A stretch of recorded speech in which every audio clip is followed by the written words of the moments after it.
Bapa kami yang di surga, kembali siang hari ini menjelang sore kami mau mendengarkan firman-Mu kembali. Kami mau membaca Alkitab, merenungkannya, memahaminya supaya kami dapat mengerti dan dapat menjadi anak-anak pelaku firman. Urapi firman-Mu saat ini ya Bapa, dengan kuasa Roh Kudus-Mu. Terima kasih atas hari yang Kau beri hari ini, atas napas kehidupan, kekuatan hingga siang hari ini kami boleh melakukan semua aktivitas kami. Terima kasih atas semua berkat-Mu dalam hidup kami, baik suka duka, senang sedih, baik materi ataupun segala hal yang Kau berikan memberkati setiap kami. Terima kasih juga Tuhan atas segala situasi dan kondisi bumi saat ini. Kami yakin dan percaya di balik panas dan juga hujan yang sudah Kau beri membuat tumbuh-tumbuhan kami bertumbuh subur dan berbuah lebat. Apapun yang Kau berikan bagi bumi, kami tetap percaya Engkau selalu memberkati umat manusia yang selalu mengandalkan Engkau, dan satu-satunya pengharapan kami adalah Engkau yang akan selalu bertahta di hati dan jiwa kami selamanya. Kuasai kami sepenuhnya Bapa dengan firman-Mu, kuasai kami dengan Roh Kudus-Mu, dan teruslah membawa kami ke jalan lurus-Mu untuk kami selalu dekat kepadamu. Terima kasih Bapa, di dalam nama Putra-Mu Yesus Kristus yang menjadi Tuhan dan Juru Selamat kami. Kami sambut firman-Mu siang menjelang sore hari ini dengan sukacita. Haleluya. Amin. Pembacaan firman Tuhan Alkitab kita pada siang hari menjelang sore ini terambil dari kitab Kisah Para Rasul pasal 20 ayat 1 hingga dengan ayat yang ke-38, dan Kisah Para Rasul pasal 20 ayat 1 hingga dengan ayat yang ke-12 dengan perikop dari Makedonia ke Troas yang berbunyi demikian. Setelah reda keributan itu, Paulus memanggil murid-murid dan menguatkan hati mereka. Dan sesudah minta diri, ia berangkat ke Makedonia. Ia menjelajah daerah itu dan dengan banyak nasihat menguatkan hati saudara-saudara di situ. Lalu tibalah ia di tanah Yunani.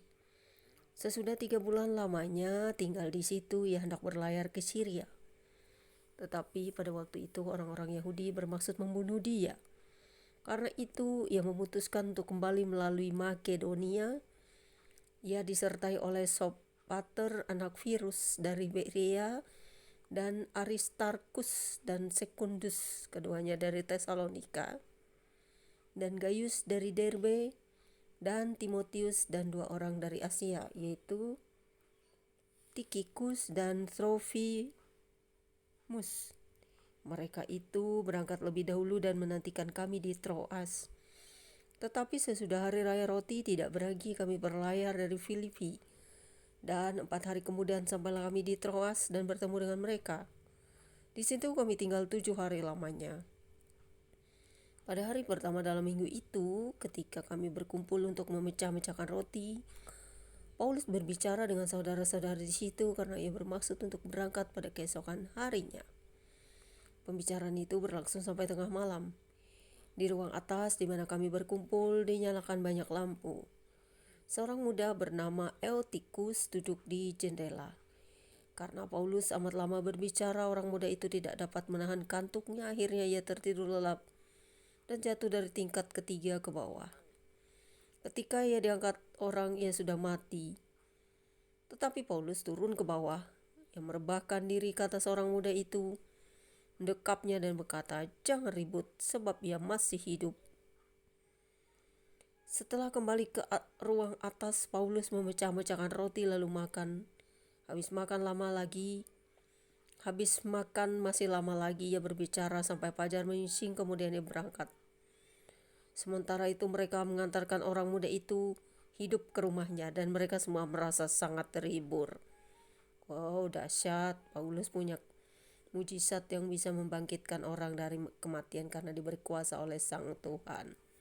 Haleluya, terpujilah orang-orang yang terpilih seperti Rasul Paulus yang dipilih Tuhan dari orang yang dulunya jahat menjadi alat bagi kemuliaan Tuhan untuk menyatakan siapa Tuhan kepada orang-orang yang belum mengenal Tuhan ataupun orang-orang yang mendapatkan mujizat dari kuasa Tuhan. Haleluya. Kemudian Kisah Para Rasul pasal 20 ayat 13 sampai dengan ayat yang ke-38 dengan perikop baru.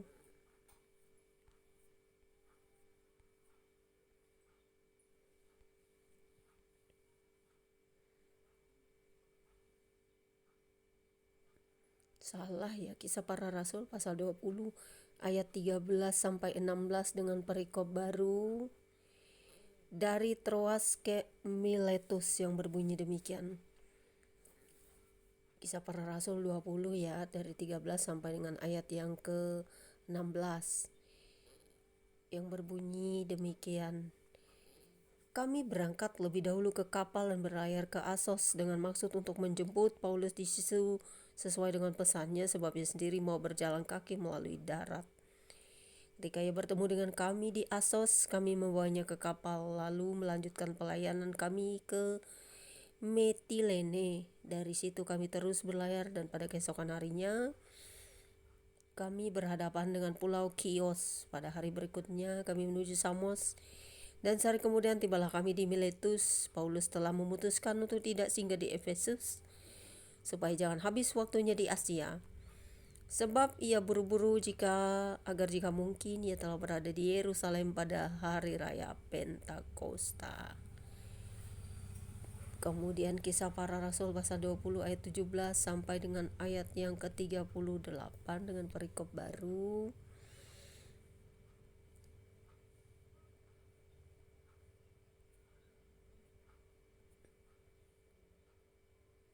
Perpisahan Paulus dengan para penatua jemaat Efesus yang berbunyi demikian. Karena itu ia menyuruh seorang dari Miletus ke Efesus dengan pesan supaya para penatua jemaat datang ke Miletus. Sesudah mereka datang, berkatalah ia kepada mereka, "Kamu tahu bagaimana aku hidup di antara kamu sejak hari pertama aku tiba di Asia ini. Dengan segala rendah hati aku melayani Tuhan. Dalam pelayanan itu aku banyak mencucurkan air mata dan banyak mengalami pencobaan dari pihak orang Yahudi yang mau membunuh aku. Sungguh pun demikian, aku tidak pernah melalaikan apa yang berguna bagi kamu. Semua aku beritakan dan kuajarkan kepada kamu, baik di muka umum maupun dalam perkumpulan-perkumpulan di rumah kamu. Aku senantiasa bersaksi kepada orang-orang Yahudi dan orang-orang Yunani, supaya mereka bertobat kepada Allah dan percaya kepada Tuhan kita Yesus Kristus. Tetapi sekarang sebagai tawanan roh, aku pergi ke Yerusalem dan aku tidak tahu apa yang akan terjadi atas diriku di situ.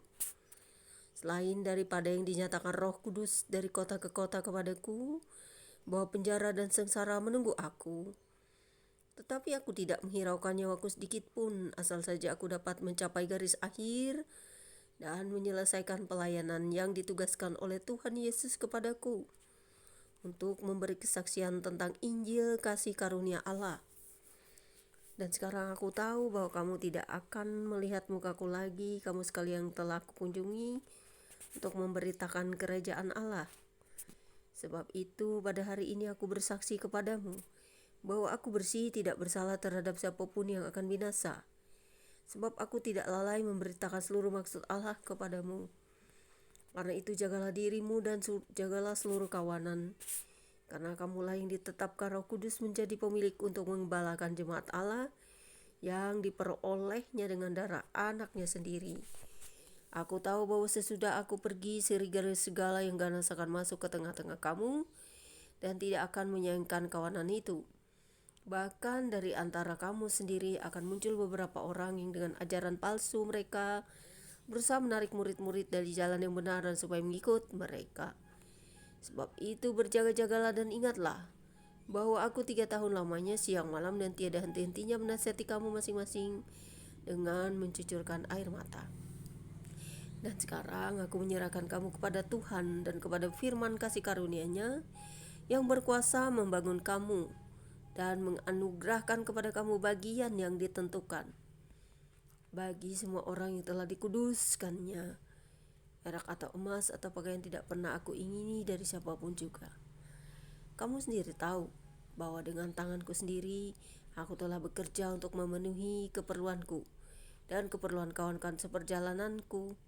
Dalam segala sesuatu telah kuberikan contoh kepada kamu, bahwa dengan bekerja demikian kita harus membantu orang-orang yang lemah dan harus mengingat perkataan Tuhan Yesus, sebab Ia sendiri telah mengatakan, adalah lebih berharga memberi daripada menerima. Sesudah mengucapkan kata-kata itu, Paulus berlutut dan berdoa bersama-sama dengan mereka semua. Maka menangislah mereka semua terseduh-seduh, dan sambil memeluk Paulus mereka berulang-ulang mencium dia. Mereka sangat berduka cita, terlebih-lebih karena ia katakan bahwa mereka tidak akan melihat mukanya lagi. Lalu mereka mengantar dia ke kapal. Puji Tuhan, saudara-saudara, seorang yang dipilih Tuhan itu tidak akan pernah menyayangkan nyawanya, tetapi dia melayani Tuhan dengan sungguh-sungguh, bahkan bisa masuk ke tempat serigala-serigala yang ganas, saudara, di antara lingkungan-lingkungan orang-orang tidak percaya. Sama halnya dengan kita zaman sekarang ini, yang banyak orang yang menentang akan kasih karunia ini. Tetapi puji Tuhan, saudara, orang-orang yang menerima Kristus dan kerajaan Allah semuanya akan mendapatkan kerajaan surga, di mana setiap orang yang percaya akan mendapat hidup kekal dan janji-janji untuk memerintah bersama Kristus ketika saat kedatangannya di kerajaannya di muka bumi kelak. Berbahagialah setiap orang yang menjadi percaya dan yang melakukan firman-Nya. Sampai demikian pembacaan kitab kita siang hari menjelang sore ini. Semoga kita semua cepat-cepat bertobat dan kembali kepada Tuhan yang mengasihi kita dengan sungguh-sungguh, yaitu Yesus Kristus yang telah berkorban bagi kita dan menyerahkan nyawanya bagi kita, dan juga kita hidup karena kasih karunia. Terpujilah Engkau Bapa di surga buat firman-Mu sore hari ini. Apa yang kami dengar, kami baca, renungkan, juga menjadi kekuatan bagi kami, agar kami dapat mencontoh para rasul dalam pelayanan, dalam melayani, dan juga tidak menyayangkan nyawanya hanya karena memberitakan Injil-Mu kepada semua bangsa di dunia, agar kami dapat menjadi berkat dan juga dapat menjadi kesaksian yang hidup mengenal Engkau kepada orang-orang yang belum mengenal-Mu. Biarlah kasih karunia-Mu selalu melimpah atas kami dan juga bagi orang-orang yang ingin bertemu dan mengenal Tuhan Yesus Kristus. Terima kasih Bapa di surga, haleluya.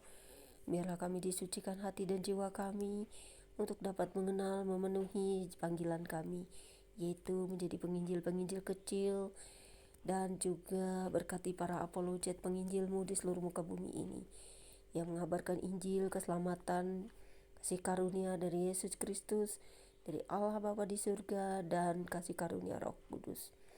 Kiranya Tuhan selalu memberkati kami. Buatlah kami menjadi anak-anak yang saling mengasihi, mendamaikan satu dengan yang lainnya, dan tidak saling caci-caci, menghujat-menghujat terhadap sesama, yaitu yang saling percaya kepada Yesus Kristus dan juga kepada Bapa yang memerintah atas hidup kami selamanya. Terpujilah Engkau ya Roh Kudus, yang selalu membuat kami mempunyai damai sejahtera di dalam hidup kami dengan kasih karunia-Mu. Biarlah Engkau selalu menaungi kami dengan kebaikan dan juga mengasihi kami, untuk kami selalu berdamai dan mengasihi. Selain dari Engkau tidak ada yang kami sembah ya Tuhan. Engkaulah kekuatan dan perisai hidup kami. Terpujilah Engkau Yesus Kristus, haleluya, amin. Sampai di sini pembacaan kitab kita siang menjelang sore hari ini. Tuhan Yesus memberkati kita semua, dan Bapa di surga akan melimpahi kita dengan kasih dan rahmat-Nya, dan Roh Kudus akan selalu menyertai kita sampai akhir dunia ini, akhir hidup kita, akhir segala sesuatu, dan tetap melindungi kita sampai Maranatha. Amin. God bless you all. Jangan lupa ya subscribe.